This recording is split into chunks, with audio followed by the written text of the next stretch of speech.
Students आज हम वाणिज्य शिक्षा का पाठ्यक्रम यानी सिलेबस ऑफ कॉमर्स एजुकेशन के विषय में जानने का प्रयास करेंगे। सबसे पहले हम पाठ्यक्रम का अर्थ जान लेते हैं, उसके बाद हम वाणिज्य पाठ्यक्रम का बारे में जानेंगे। वाणिज्य एक सामाजिक शास्त्र है। सभी सामाजिक शास्त्र का उद्देश्य होते हैं। इस प्रकार वाणिज्य के भी कुछ उद्देश्य हैं। वाणिज्य शिक्षा का ध्येय इस उद्देश्य का लक्ष्य को ही प्राप्त करना है। इन उद्देश्यों की प्राप्ति के लिए सुनिश्चित व्यवस्था की आवश्यकता पड़ती है। भाई हमारे देश में जो भी व्यवस्था है, में वाणिज्य के भी कोई ना कोई उद्देश्य होंगे। हम क्यों पढ़ रहे हैं? उस व्यवस्था में सुधार लाना। जैसे वाणिज्य के थोड़े बहुत उद्देश्य अभी जान लेते हैं, जिससे आपके दिमाग में एक तरीके से रूपरेखा बन जाएगी। वाणिज्य का उद्देश्य क्या है? हमारी आर्थिक व्यवस्था को सुधार करना। हम कॉमर्शियल माइंड कहते हैं कि हमारा कॉमर्शियल माइंड है, हम बिजनेस के बारे में सोच रहे हैं, तो उसमें सुधार करना ये उद्देश्य है। हमारे देश अर्थव्यवस्था को टॉप की अर्थव्यवस्था बनाना, ये उद्देश्य है। ये सामाजिक विषय तो है कि जब हमारे देश की प्रतिष्ठा बढ़ेगी तो हमारी भी प्रतिष्ठा बढ़ेगी। जैसे हम कहते हैं, जैसे कोई अमेरिकन नागरिक आ जाता है तो हम कहते हैं ओ यार कितना पैसा होगा, अमेरिका के नाम से ही पैसा होगा।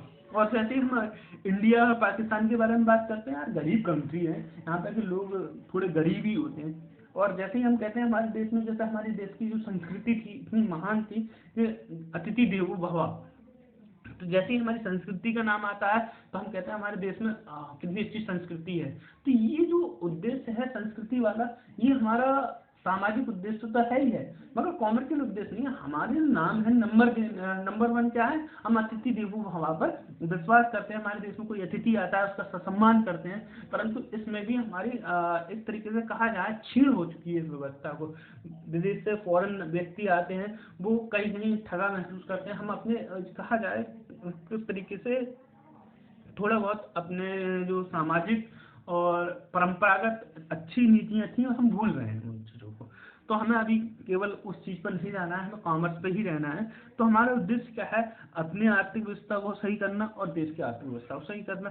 तो इन लक्ष्यों की प्राप्ति के लिए सुनिश्चित व्यवस्था की आवश्यकता पड़ती है। भाई हमारा कोई ना कोई उद्देश्य प्राप्त करने हैं तो उसकी व्यवस्था होगी ना, कि हमें ऐसा करना होगा। उस व्यवस्था ही पाठ्यक्रम कहलाती है। भाई वो व्यवस्था ही पाठ्यक्रम कहलाती है।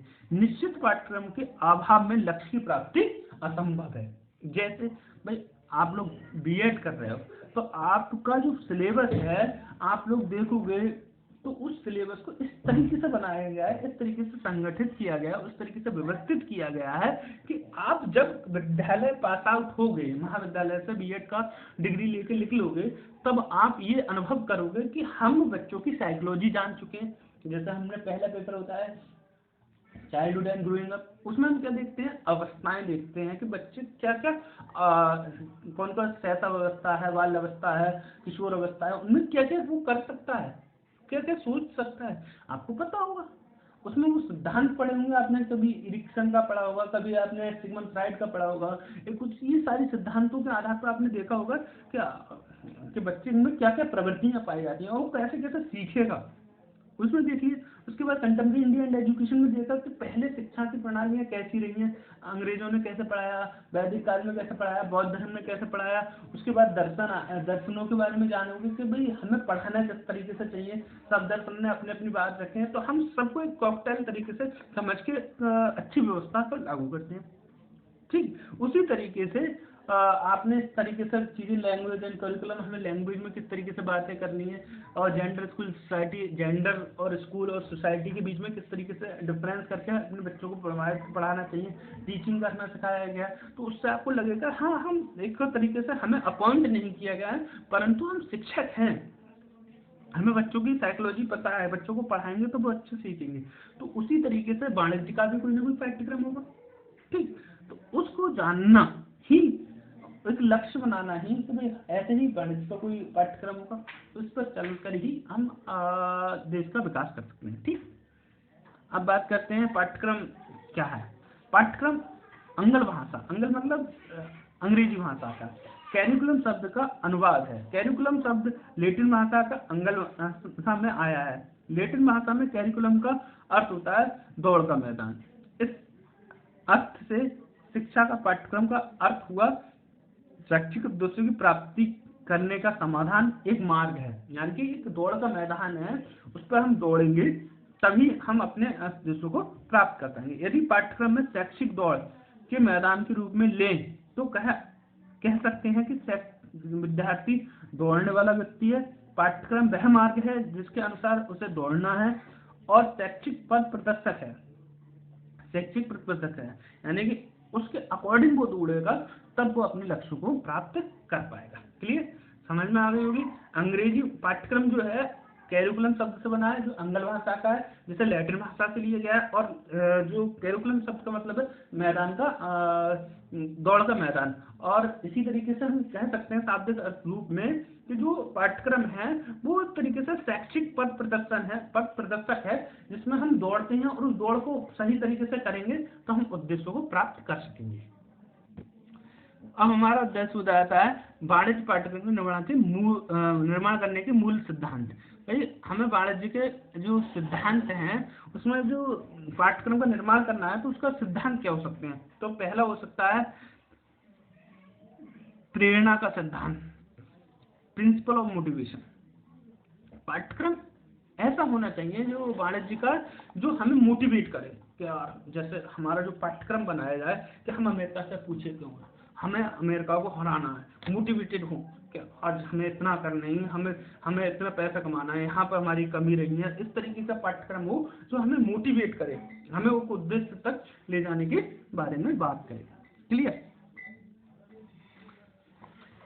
उसके बाद हम बात करते हैं कि इसका जो दूसरा उद्देश्य हो जाएगा वो क्या हो जाएगा, व्यापकता का सिद्धांत, यानी प्रिंसिपल ऑफ वार्डनेस। मतलब पाठ्यक्रम व्यापक होना चाहिए, व्यापक मतलब बड़ा, जिससे हमारी जितनी भी समस्याएं हैं उनका समाधान हो सके। पाठ्यक्रम पुस्तकों, कक्षा और पुस्तकालयों तक ही सीमित नहीं रहना चाहिए।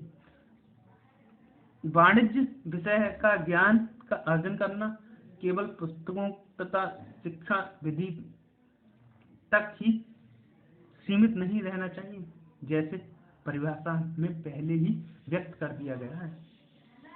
कहने का मतलब ये है कि पाठ्यक्रम केवल सीमित नहीं होना चाहिए, पुस्तकों तक सीमित नहीं होना चाहिए, पाठ्यक्रम क्या होना चाहिए जिसका दृष्टिकोण बहुत बड़ा हो। क्लियर। क्रिया का सिद्धांत, जो हमारा प्रिंसिपल ऑफ एक्टिविटीज, तो जो हमारा पाठ्यक्रम हो वो ऐसा नहीं हो केवल हमने पढ़ लिया और काम चल गया। हमारा पाठ्यक्रम ऐसा होना चाहिए जो हमें एक्टिव बनाए, करके सिखाने का वाला होना चाहिए। करके सीखने से ही हम अच्छा सीख पाते हैं। जैसे पाठ्यक्रम क्रिया प्रधान होना चाहिए, बच्चे करके सीखते हैं। करके सीखना आज अपनी श्रेष्ठता प्राप्त कर चुका है, यानी कि जब हम करके सीखेंगे, जैसे हमने मान लो कुछ पढ़ रहे हैं एजुकेशन, थोड़ा सा कॉमर्स के पॉइंट ऑफ व्यू से जाते हैं, जैसे हमने कॉमर्स इंटर पढ़ी, हमने शेयर पढ़े, तो हम लोग तो शेयर पढ़े हैं, हमें शेयर के बारे में जानकारी नहीं है कि शेयर इशू होते हैं, ये बात कर ली, हमें सिखाया जाए कि भाई ऐसा हम शेयर खरीद सकते हैं, ऐसा बेच सकते हैं, इस तरीके से लॉस हो सकता है, इस तरीके से फायदा हो सकता है। तो ये जब हम इस तरीके की बातें करेंगे तब हमारा देश आगे और उन्नति कर पाएगा। नेक्स्ट हमारा हो जाएगा जीवन से संबंधित होने का सिद्धांत, यानी कि जो हमारा सिद्धांत है principle of linking with life. जो पाठ्यक्रम है वो हमारे जीवन से संबंधित हो, ना कि केवल किताबों तक सीमित हो।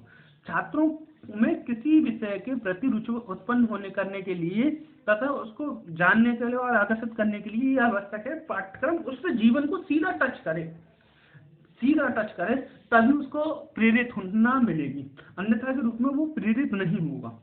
क्योंकि आप लोग जानते हैं स्टूडेंट्स कि जो जीवन से संबंधित होता है, अगर मान लीजिए कॉमर्स हमारे जीवन से संबंधित है तभी हम उसके बारे में पढ़ेंगे। जैसे मैं थोड़ी सी और डीप इंग्लिश के बारे में बात करूं कि हम तब बीएड लेवल पर फिलॉसफी पढ़ते हैं, उससे पहले हमने दर्शन शास्त्र के बारे में नहीं पढ़ा था।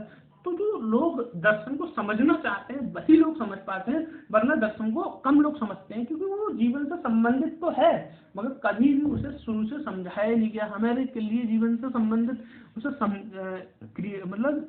करने का प्रयास ही नहीं किया गया, उसको सिलेक्टिव किया जाना चाहिए। हमारे पाठ्यक्रम में मुझे बहुत कमी लगी कि दर्शन को उसके जीवन, व्यक्ति के जीवन से रिलेट शुरू से करना चाहिए, तभी व्यक्ति दार्शनिक बनेगा, अच्छी एथिक्स आएंगे, उसका जीवन नैतिक। तो वही चीज ये है कि जब तक हम जीवन से संबंधित नहीं करेंगे पाठ्यक्रम को, तब तक वो रुचि नहीं लेगा। उपयोगी सिद्धांत, उपयोगिता का सिद्धांत मतलब ये होना चाहिए कि हाँ, हम इसको पढ़ने के बाद, इसे समझने के बाद इसका प्रयोग हम अपने जीवन में कर लेंगे, इसके उपयोग से हम कुछ आगे बढ़ सकते हैं। तो हमारा जो पाठ्यक्रम होना चाहिए वो उपयोगिता के आधार पर होना चाहिए। हमारा ज्ञान ऐसा ना हो केवल किताबों तक सीमित रह जाए, हमने भैया वो पढ़ लिया, उसका क्या औचित्य है, उसको उपयोग में लेके आने वाला हो। भाई हम कॉमर्स का ज्ञान पढ़ रहे हैं तो उसे उपयोग में लाएं, अन्यथा की दृष्टि में वो कॉमर्स का ज्ञान बेकार है। जीवन उपयोगी हो भाई, जैसे आप लोग जानते हैं कि भाई हम कॉमर्स पढ़ते हैं तो हमें खरीदना बेचना, किस तरीके से हमें कौन सी चीज़ खरीदनी है, कौन सी चीज़ केवल मार्केटिंग है, कोई सी चीज़ केवल दिखावा है, उस चीज़ को समझेंगे, उसे रिलेट करेंगे, तभी समझ में आएगा कि हमारे जीवन में किस तरीके से ये चीज़ें जरूरी हैं। नेक्स्ट सिद्धांत हो जाएगा जनतांत्रिक संबंधों का सिद्धांत। भाई हमारा पाठ्यक्रम प्रजातांत्रिक हो, यानी जनतांत्रिक हो, लोकतांत्रिक हो।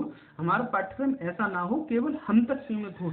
ये पाठ्यक्रम ऐसा होना चाहिए कि जो देश के प्रत्येक जनता को प्रभावित करे, और उसकी ईमानदारी है, सहिष्णुता है, सहानुभूति है, समानता है, इस बारे में बात रखता हो। नेक्स्ट आ जाते हैं संरक्षणता व हस्तांतरण का सिद्धांत, यानी कि हमारा जो पाठ्यक्रम हो वो तरीके से कहा जाए कि हम अपने पाठ्यक्रम को संजो के रख सकें और इसे ट्रांसफर भी करने वाला सिद्धांत होना चाहिए। हमारा जो पाठ्यक्रम है वो संयोजित, यानी कहा जाए उसे संभाल के रख सके और उसे आगे ट्रांसफर करने वाला है। समन्वय का सिद्धांत, भाई ये तो सबसे इम्पोर्टेंट होता है कि हमारा जो पाठ्यक्रम होना चाहिए, चाहे वाणिज्य का हो चाहे किसी चीज़ का, वो आपस में कोऑर्डिनेट कर पाए दूसरे सब्जेक्ट से, या दूसरी चीज़ों को कोऑर्डिनेट कर पाए। थैंक यू, ये हमारे सिद्धांत हो गए। Thank you very much.